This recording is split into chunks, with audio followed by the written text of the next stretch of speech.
어서 오세요. 22번째 글입니다. 동네 사람들이 모여들었다. 사람들은 불을 끄려고 물동이와 갈퀴 등을 들고 왔으나 불은 이미 손을 쓸 수 없도록 집 전체를 붉은 혀로 핥고 있었다. 사람들은 망연히 불을 구경할 따름이었다. 그때 우와 씨름을 하던 누나가 우를 쓰러뜨리고 불길 쪽으로 뛰어갔다. 다행히 옆집 아저씨가 그녀를 따라가 붙잡았다. 우는 말 없이 그 자리를 떠났다. 아니 떠나기 전에 주막집 팔례를 찾았다. 팔례는 자신에게 젖을 먹여 길러준 어머니와 같은 존재였다. 우는 이 모든 사실을 그녀에게 고백했다. 우는 마음이 아파 견딜 수 없으니 이 마을을 떠나야겠다고 했다. 팔례는 말없이 우의 머리를 품에 안고 등을 토닥토닥 두드려 주었다. 결국 은하수가 흐르는 그 길을 따라 우는 떠나갔다. 이제 내 이야기는 모두 끝났수. 할머니가 좌중을 훑어보며 말했다. 세 사람은 이야기에 깊이 빠져 있었기에 그 속에서 쉽게 헤어나질 못했다. 그럼 할머님이 그 판례였던가요? 단의 물음은 얘기 속의 장막을 확 걷어내는 것처럼 좌중을 일깨웠다. 그렇다우. 또한 난실아비는 내 기둥 서방이었다오. 우에게 내 젖을 먹이며 기르다 보니 어찌어찌 그리 되었다오.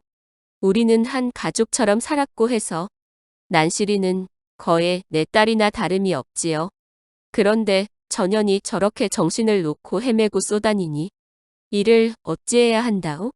정말 정신이 돌지 않고는 못 견디었겠어요. 평소 좀처럼 말이 없던 아재가 입을 열었다. 왜 이런 일이 일어났을까? 단이 아물 쪽을 돌아보며 말했다. 모든 건 신의 뜻이야. 신만이 아는 세계를 우리가 판단할 수 없어. 아물이 선뜻 대답했다. 아니지. 인간이 사는 세상인데 사람의 힘을 무시할 순 없지.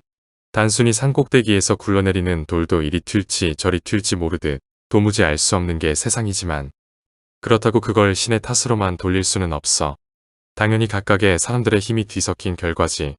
아물, 내가 이렇게 목숨을 구하기 위해 떠돌아다녀야 하는 것도 오지 장군이 위두 자리를 탐했기에 일어난 결과가 아니냐. 신이 그걸 바라지는 않았을 거야. 난실 이야기의 시작도 오지 장군의 전쟁 의지가 불러온 파문이지. 하지만 그게 다는 아니야. 모든 변수의 매 순간, 순간마다 사람의 의지가 끼어있지. 많은 상황 중 어느 한 사람만이라도 어느 한순간만이라도 다른 선택을 했었다면 이 이야기는 아름다운 사랑 이야기로 흐를 수도 있었어. 오늘은 늦었으니 이제 여기서 자고 가자. 단이 말의 못을 박았다. 그러시구려. 여긴 빈방이 많다우. 내가 불을 좀 지펴주리다. 방에 들자마자 단은 갑자기 아물의 손을 붙잡고 간절한 부탁을 했다. 너의 보따리에 진주 목걸이가 있던데 그거 나에게 줄 수 있니? 형이 원한다면야 주지. 하지만 그건 아주 귀한 건데 어디에 쓰려고 해? 그보다 더 귀한 사람을 구하고 싶어.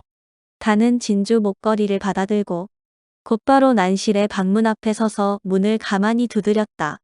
들어와요. 총각이 나를 찾아올 줄 알고 기다리고 있었다오. 뜻밖의 다정하고 끈끈한 목소리가 방 안에서 흘러나왔다.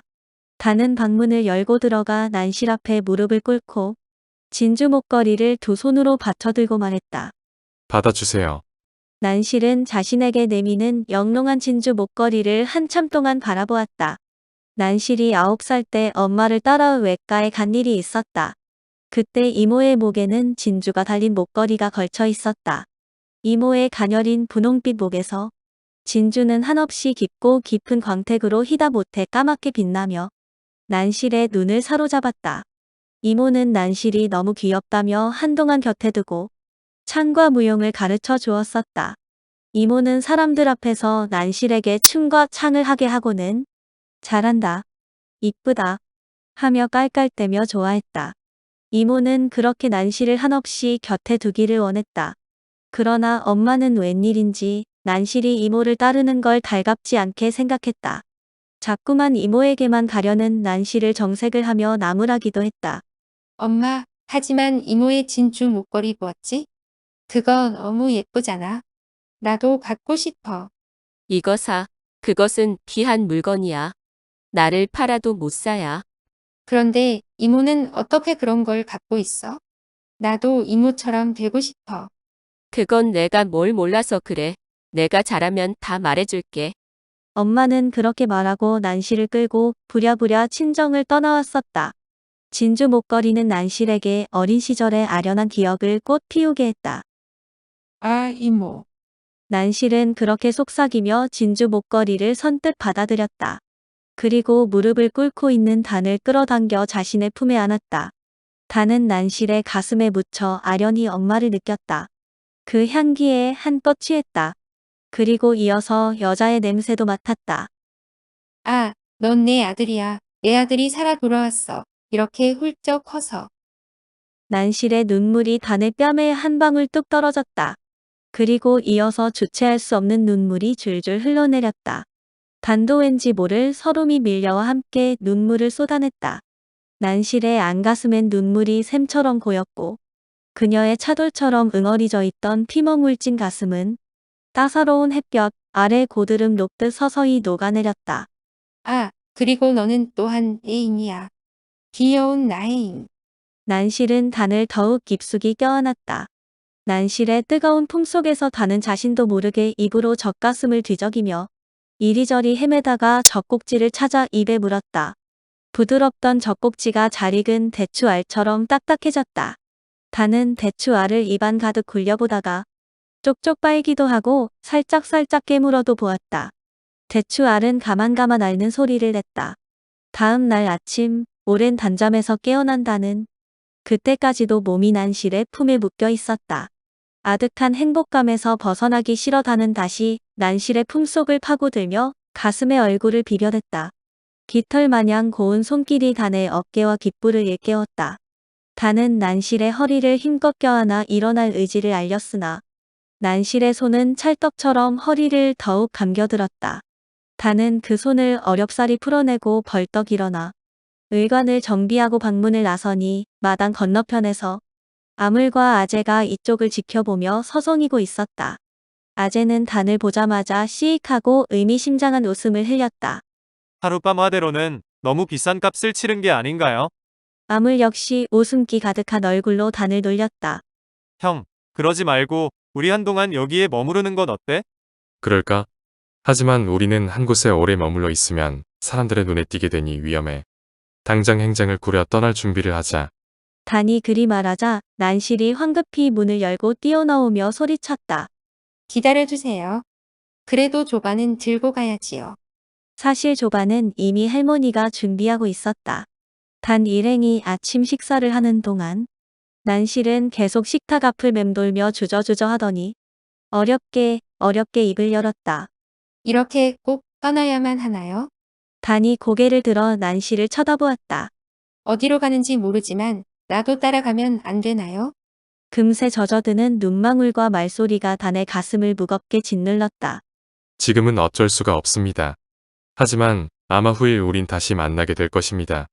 단이 북받치는 감정을 애써 억눌러가며 담담하게 대답했다. 그래요. 우리는 꼭 다시 만나야 해요. 난실은 잠깐 무슨 생각을 하다가 말을 이었다.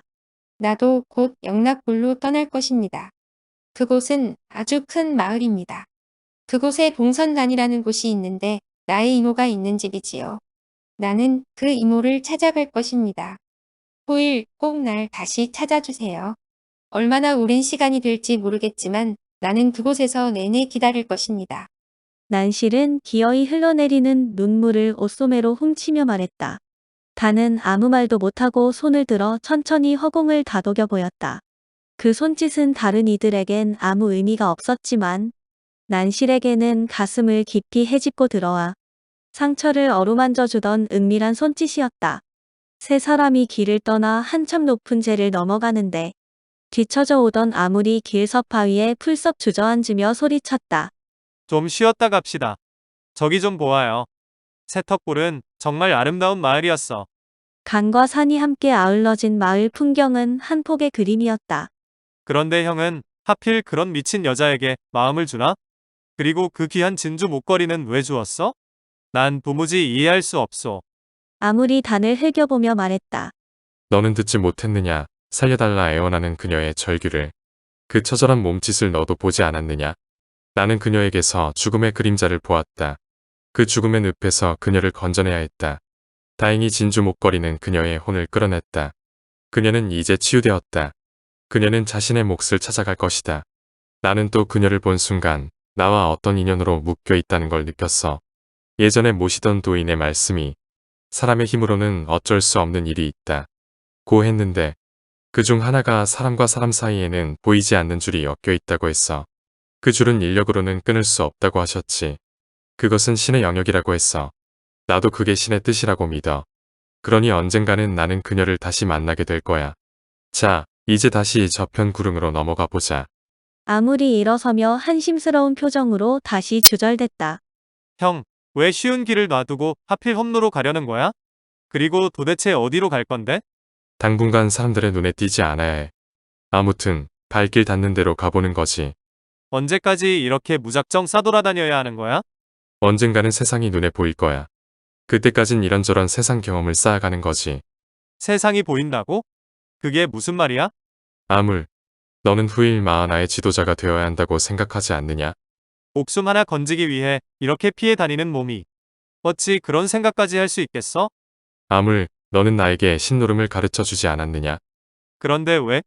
처음에 놓인 3가지 수로는 도저히 승패를 가름할 수 없었지 않았냐? 그래서? 지금 우리가 그런 상황에 부닥쳐 있다고 본다. 아, 형, 그러니까 시간이 지나면 언젠가는 그 수가 보이게 된다는 뜻이야? 바로 그거야. 내가 내게 가르쳐 주고도 넌 오히려 배우려 하는구나. 하지만 신노름과 세상 돌아가는 게 무슨 연관이 있을까? 신노름은 단 3개의 숫자만 있지만 세상에는 더 많은 상황이 있고 또 그 상황이 수시로 변하니 연관을 찾기는 어렵지. 하지만 모든 상황은 결국 신노름처럼 3곳에 귀착된다고 본다. 신노름에서 내 무덕이나 다섯 무덕이 등은 의미가 없지 않더냐. 그 셋 이상의 상황은 모두 허수일 뿐이지. 우리는 그 귀착점을 찾아야 해. 특히 너는 신이 너와 함께한다고 믿지 않았느냐? 그때 형이 이기지 않았어? 그래서 신은 형과 함께한다고 믿게 되었는데 물론 나에게도 신은 있지. 신은 어디에나 있어. 그걸 믿는 사람에게는 모두다. 난 내가 후일 마하나의 지도자가 될 걸 굳게 믿어.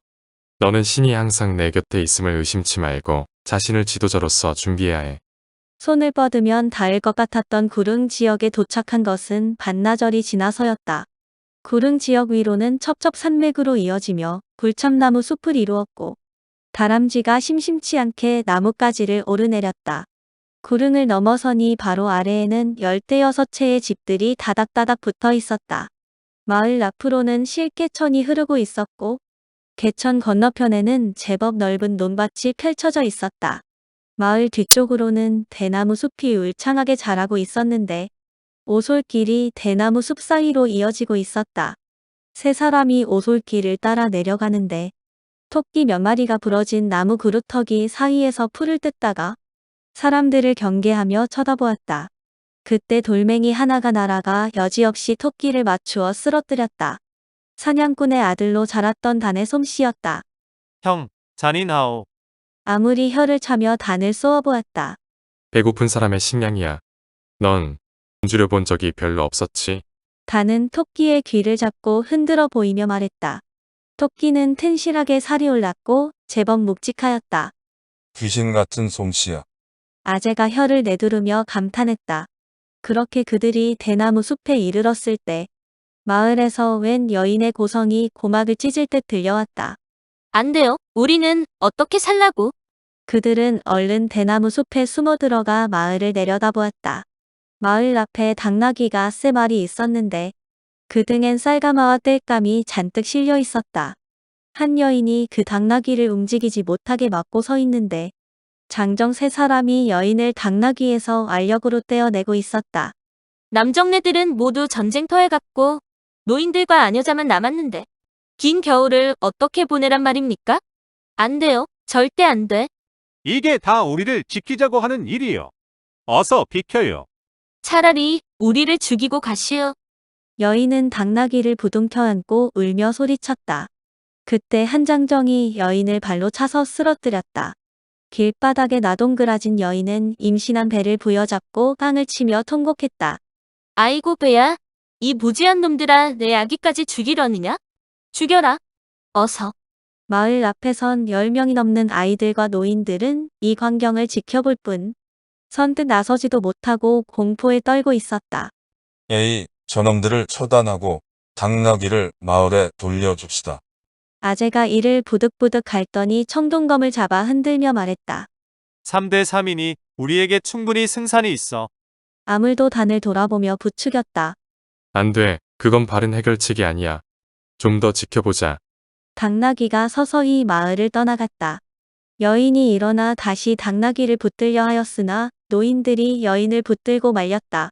며느라기야, 하늘이 우리를 돌봐줄 거야. 여기서 막을 내리고 23번째 글로 모시겠습니다. 감사합니다.